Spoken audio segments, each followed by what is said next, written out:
o nosso trio, eu, Renan Suquevicius, Juliana Rosa, Eduardo Frumento. Esse trio agora vai virar um quarteto que a gente vai acionar o Rodrigo Orengo, direto de Brasília, com uma fala do presidente do Banco Central falando em reforma administrativa, relacionando reforma administrativa a uma possível redução da taxa de juros, uma fala importante do presidente do BC hoje, né? Orengo, boa tarde, bem-vindo aqui ao Entre Nós. Muito boa tarde, Renan, boa tarde a todos. E claro que repercute aqui em Brasília, né? Nesse evento, que a Ju estava falando há pouco, inclusive, com a participação do presidente do Banco Central, Roberto Campos Neto, que ele falou que tem visto, inclusive, notícias sobre reformas administrativas e fazendo uma relação direta com a possibilidade de queda de juros, né? Ajuste fiscal para a queda de juros. Agora, a gente sabe que quando se fala em reforma administrativa, existem textos já apresentados ao Congresso Nacional, né?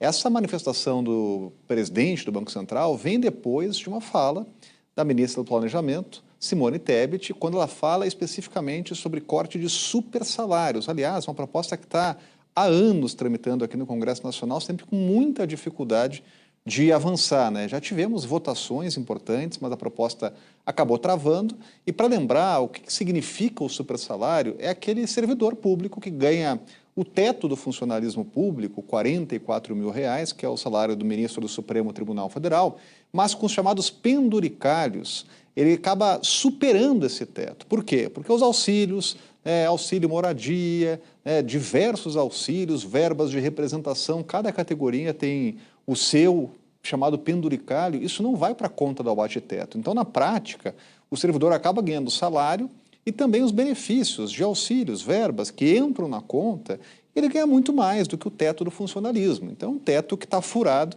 há muito tempo, né? Pega o caso do parlamentar, por exemplo. O deputado chega aqui em Brasília, tem direito lá a um auxílio moradia de mais de R$ 4 mil, mas já ganha um salário equivalente ao teto do funcionalismo público. Obviamente, aquele benefício não vai para a regra do abate-teto, né? Tem cálculos que dão conta aqui de cerca de 5 bilhões de reais que o Estado perde todo ano com o chamado supersalário.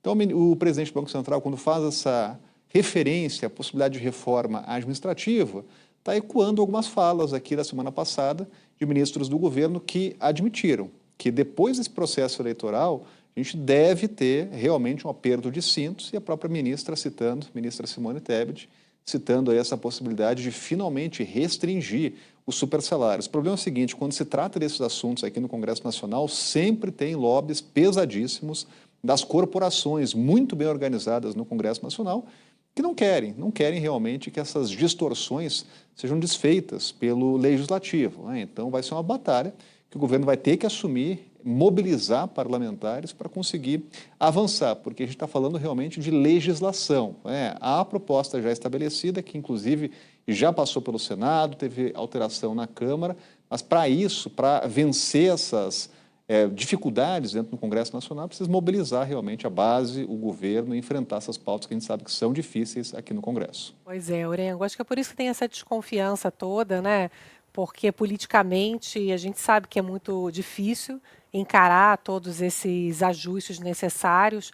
Eu estava comentando agora há pouco que aqui em São Paulo teve um encontro do Banco Central com analistas do mercado financeiro. Há uma desconfiança muito grande, crescente, em relação à capacidade de equilíbrio fiscal. O Roberto Campos Neto, presidente do Banco Central, falou nesse evento que medidas fiscais são importantes para o trabalho do Banco Central. As previsões de juros estão subindo pelos relatórios que eu estou recebendo hoje. Se o presidente Lula, eu falo que falta combinar com os russos, né? Se o presidente Lula for convencido, Orengo, pela equipe econômica de algumas medidas para a contenção de gastos, a situação pode melhorar bastante, o dólar pode baixar.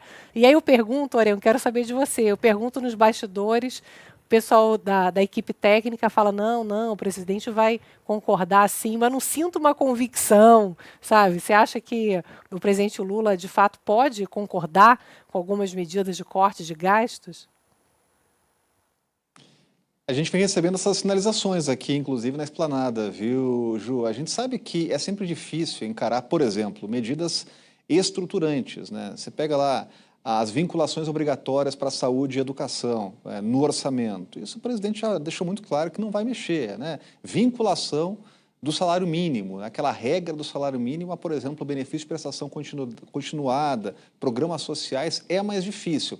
Agora, atacar privilégios, distorções, né? Há um caminho para isso. Agora, para realmente conseguir avançar numa pauta como essa, que há tanto tempo o Congresso Nacional discute, debate, é preciso uma mobilização muito firme do governo, né? Agora, a grande expectativa aqui em Brasília é que realmente, depois do processo eleitoral, a gente tenha, do segundo turno a gente fala, né? A gente tenha medidas de aperto fiscal, de contingenciamento, realmente de equilíbrio das contas, né? E há, claro, sempre gordura para queimar. O supersalário é apenas uma delas, né? Há realmente outras áreas que precisam ser enfrentadas e com mobilização aqui no Congresso Nacional. Só para lembrar, quando a gente fala aí de reformas, reforma administrativa, com textos que já chegaram aqui no Congresso Nacional e não avançaram, tem que lembrar que a reforma tributária precisa ser concluída ainda neste ano, né? Então o calendário é curtíssimo, tem pouco tempo. Há uma mobilização prevista aqui depois do segundo turno, com os parlamentares de volta a Brasília, aí sim trabalhando semanalmente, né, sem essa história do esforço concentrado, e primeiro tem que enfrentar aí a reforma tributária para depois tocar outras propostas que estão paradas aqui no Congresso. Ah, mas aí já vem o fim de ano, já vem o recesso, sempre vai ter uma desculpa Aí pela já é frente. Natal, Aí já é né? Natal, vamos deixar para o ano que vem. Obrigado, viu, Orengo, pela sua participação aqui do nosso Entre Nós. Até amanhã. Valeu! Beijo. Valeu.